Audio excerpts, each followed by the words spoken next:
असलकुम and hello everyone, welcome back to my channel Mishi daily routine. तो आज जी मैं फिर से हाजिर हो गई हूँ आपके पास बहुत ही शानदार और अमेजिंग से टिप्स एंड ट्रिक्स लेके। तो चलिए स्टार्ट करते हैं वीडियो को और जानते हैं कि ये टिप्स और ट्रिक्स क्या हैं। अच्छा जी, हम सबके घरों में ऐसा रैक तो ज़रूर मौजूद होता है जिसके अंदर हम प्याज, लहसुन, आलू या कोई भी फ्रूट्स को रखते हैं। तो हमने नोट किया होगा कि ये जो रैक्स होते हैं इनमें सुराख होते हैं, और जाहिर है जब हमने एक चीज़ एक रैक में रखी है और दूसरी चीज़ दूसरी रैक में रखी है तो उनके जो छिलके होते हैं या उनका जो गंद होता है वो दूसरे रैक में ट्रांसफ़र हो जाता है, या वो हमारी जो उस एरिया पे ज़मीन होती है जहाँ हमने वो रैक रखा होता है वहाँ पे भी बहुत ज़्यादा गंद इकट्ठा होता रहता है। और अगर आपने ये किसी कॉर्नर में रखी है तो वहाँ पे डीप क्लीनिंग रोज़ाना तो नहीं होती, तो ये गंद कंपाइल होता रहता है। तो हमने इस मसले का हल ढूंढ लिया है और वो ये है कि अगर आपके पास पड़ी हुई है एल्युमिनियम फॉयल, तो आपने क्या करना है, जितने भी आपके रैक्स हैं, जैसे आपके अगर रैक में 4 बास्केट्स लगी हैं तो आपने 4 इक्वल साइज़ के एल्युमिनियम फॉयल के पीसेस को कट कर लेना है। जैसे आपने मेरा रैक देखा है तो वहाँ पे 3 बास्केट्स लगी हैं, तो मैं 3 एल्युमिनियम के इक्वल फॉयल के जो पीसेस हैं वो कट कर लूँगी।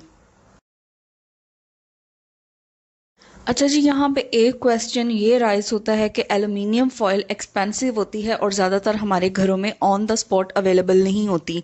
तो इसके लिए या इसका अल्टरनेटिव आप क्या तलाश कर सकते हैं, वो ये है कि अगर आपके पास पुराने न्यूज़पेपर पड़े हैं तो आप उनका भी यूज़ कर सकते हैं, या अगर कोई पुराने रजिस्टर पड़े हुए हैं तो उनके भी पेजेस लेके आप एल्युमिनियम फॉयल की रिप्लेसमेंट कर सकते हैं जो चीप भी है। अच्छा जी, मैंने क्या किया है कि एल्युमिनियम फॉयल के 3 पीसेस मैंने कट करके रख लिए हैं। अब वन बाय वन मैं यहाँ से अपने वेजिटेबल्स या जो भी मैंने फ्रूट्स रखे हैं या लहसुन प्याज हैं उनको उठाऊंगी, एक बास्केट में एम्प्टी करूँगी ताकि मेस भी क्रिएट ना हो। तो सारे मैं यहाँ पे जब ट्रांसफ़र कर लूँगी तो ये देखें मैंने फ्री करके आपको दिखाया है कि कितने छिलके जो हैं प्याज के वो रैक के अंदर ही मौजूद हैं। और with the passage of time ये सुराख में से निकल के नीचे वाले पोर्शन में चले जाएंगे, नीचे वाले रैक में चले जाएंगे, और वहाँ जाहिर है हमने कोई और चीज़ स्टोर की हुई है। तो जस्ट बस मैंने क्या किया है, इसको रैक के अंदर रखा है और हल्के हाथों से इसे प्रेस कर लेना है ताकि ये जो रैक की बाउंड्री है या जिस शेप का भी आपका रैक है वहाँ पे जाके ये स्टिक कर जाए एल्युमिनियम फॉयल। तो बस एल्युमिनियम फॉयल फिक्स करने के बाद मैंने दोबारा से जो प्याज हैं वो इसके अंदर ट्रांसफ़र कर दिए हैं। एक तो इसकी लुक बहुत अच्छी आ जाएगी और दूसरा रिज़ल्ट आप ख़ुद देखेंगे कि जो मैस पहले क्रिएट हो रहा था वो बहुत हद तक इससे रिड्यूस हो जाएगा। तो इसी तरीके से जैसे नीचे वाले रैक में आप देख रहे हैं यहाँ पे बनानास और पोटैटोज़ इकट्ठे पड़े हुए हैं, तो मैं इनको सेपरेट सेपरेट प्लेस कर दूँगी एल्युमिनियम फॉयल लगा के। तो अब आपने देखा एक तो इनकी लुक कितनी अच्छी हो गई है, और एल्युमिनियम फॉयल लगने से एक रैक का गंद दूसरे रैक के अंदर ट्रांसफ़र नहीं होगा और जो उस एरिया की ज़मीन है वहाँ पे भी मैस क्रिएट नहीं होगा। तो चलते हैं नेक्स्ट टिप की तरफ। ये टिप भी एल्युमिनियम फॉयल से रिलेटेड है, लेकिन यहाँ पे आपको बहुत ज़्यादा एल्युमिनियम फॉयल रिक्वायर नहीं है। अगर आपके पास थोड़ा सा भी पीस एल्युमिनियम फॉयल का पड़ा हुआ है तो आप ये ट्रिक अपना सकते हैं। हमारे घर में ऐसी बहुत सी सीजर्स होती हैं जिनकी शार्पनेस यूज़ करने के साथ साथ एक अरसे बाद डल हो जाती है और वो बहुत ईजिली कपड़ा या कोई भी चीज़ को कट नहीं कर पाती। तो आपने क्या करना है, अगर आपके पास एल्युमिनियम फॉयल का एक छोटा सा पीस पड़ा हुआ है तो आपने वो ले लेना है और जस्ट उसको आपने उस सीजर से कट करना है जिसके ब्लेड्स डल हो गए हैं और वो अच्छी तरह से कटिंग नहीं कर पाती। तो बस आपने क्या करना है, एल्युमिनियम फॉयल को उस सीजर के साथ, उस कैंची के साथ काटते जाना है। तो आप देखेंगे कि इसकी जो डलनेस है वो ख़त्म हो जाएगी और ये बहुत अच्छी तरह से कोई भी कागज़, कोई भी कपड़ा बहुत अच्छे तरीके से ये कट कर लेगी। तो ये देख लें मेरे पास 2 सीजर्स थी और दोनों की जो ब्लेड्स हैं वो बहुत डल हो चुके थे और अच्छी तरह से कट नहीं कर पा रहे थे, तो मैंने दोनों को एल्युमिनियम फॉयल यूज़ करके इनके ब्लेड्स को शार्प किया है। ये बहुत ही काम का टिप है और आप खुद ये आजमाएंगे और ख़ुद ये नोट करेंगे कितने अच्छे तरीके से आपकी जो सीजर्स के ब्लेड्स हैं वो एल्युमिनियम फॉइल की वजह से शार्प हो जाएंगे। तो ज़रूर इस ट्रिक को फॉलो कीजिएगा, ये आपको ज़रूर बेनिफिट देगा। तो चलते हैं जी नेक्स्ट टिप की तरफ।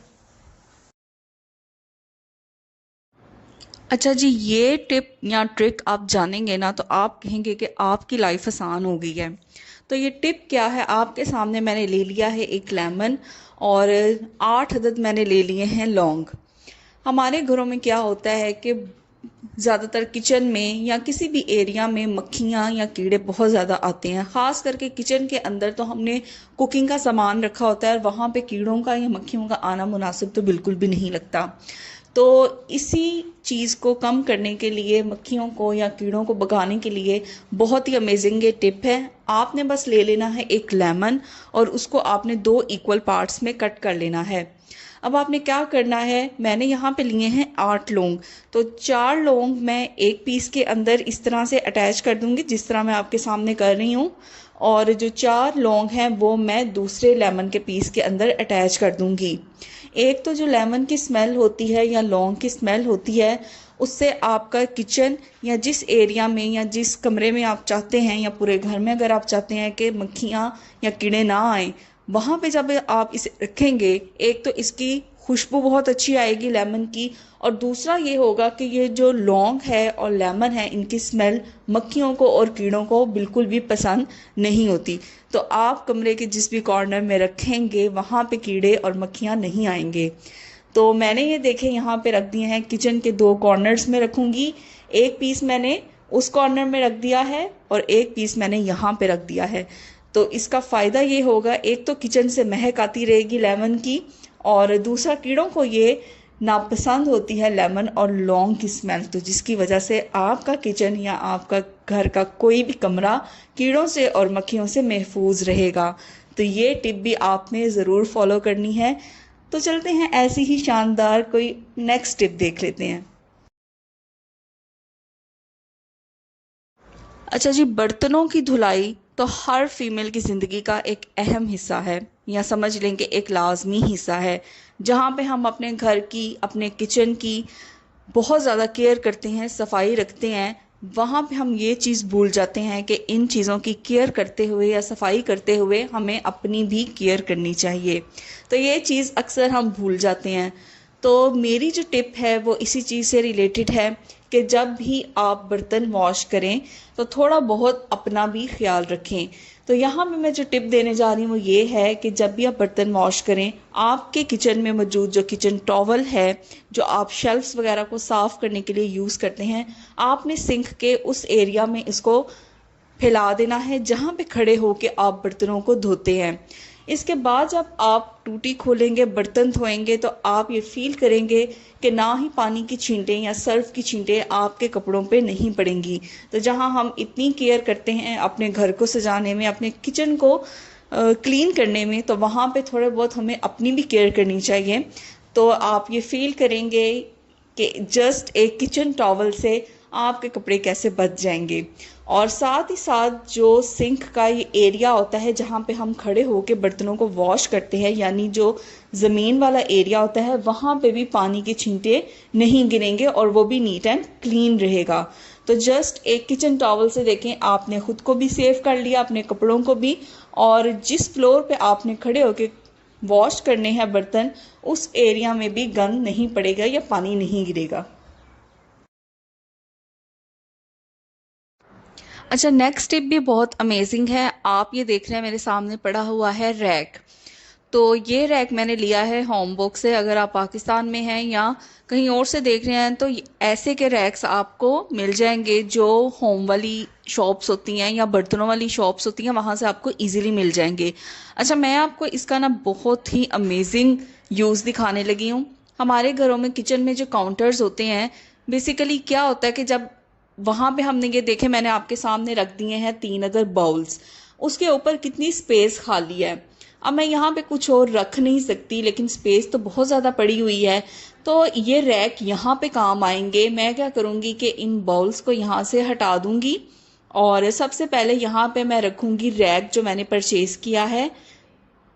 तो देखें यहाँ पे मैंने रैक एडजस्ट कर लिया ना। अब मेरे पास दो स्पेसेस बन गई हैं, दो आप समझ लें कॉर्नर्स बन गए हैं, एक रैक के नीचे और एक रैक के ऊपर। तो जो शीशे वाले बाउल्स हैं वो मैंने रैक के नीचे इस तरह से एडजस्ट कर दिए हैं। अब ऊपर आप देख सकते हैं जो स्पेस पहले यूटिलाइज नहीं हो रही थी वहां पे मैंने जो प्लेट्स का एक सेट है वो पूरा एडजस्ट कर दिया है। तो है ना ये अमेजिंग सी चीज़ कि आपने किस तरह से काउंटर की जो स्पेस है उसको यूटिलाइज किया है। ये आपके सामने है, 7 पीस के देखे मैंने रैक रखा हुआ है और कितने ज़्यादा बर्तन यहाँ पे एडजस्ट हो गए हैं एक ही साथ।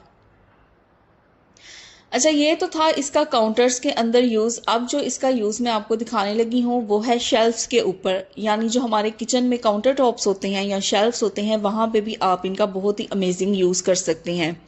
यहाँ पे देखें, आपको नज़र आ रहा होगा कि मैंने रैक रख के नीचे रखा है हॉट पॉट और ऊपर मैंने जग रख दिया है, ग्लास रख दिए हैं और जो भी अरके गुलाब की बोटल्स थी वो मैंने रख दी हैं। अब बगैर रैक के तो यहाँ पे मैं हॉट पॉट रख सकती थी, मैं यहाँ पे जग वाला और पानी वाला जो सिस्टम है वो सारा वो एडजस्ट कर सकती थी। लेकिन रैक रखने से आपने देखा होगा कि किस तरह से दो स्पेसेस बन जाती हैं और इजीली आप एडजस्टमेंट कर सकते हैं चीज़ों की एक ही कॉर्नर में।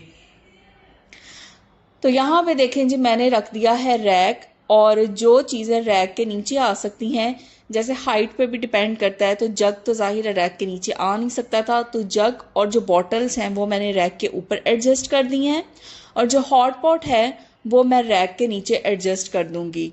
तो देखा कैसे आपने एक ही स्पेस पे रैक रख के दो चीज़ों को एडजस्ट कर लिया है। तो ये बहुत ही अमेजिंग टिप्स एंड ट्रिक्स हैं, इनको आप ज़रूर फॉलो करें। इनसे बहुत ही बढ़िया तरीके से एक तो किचन भी ऑर्गेनाइज लगता है और स्पेस भी सेफ हो जाती है। तो अगर आप ऐसी ही अमेजिंग टिप्स एंड ट्रिक्स देखना चाहते हैं मेरे चैनल मिशी डेली रूटीन को सब्सक्राइब करें। वीडियो पसंद आई हो तो लाइक करें, शेयर करें, कमेंट करें। मिलते हैं नेक्स्ट वीडियो में। टिल देन टेक केयर, अल्लाह हाफिज़।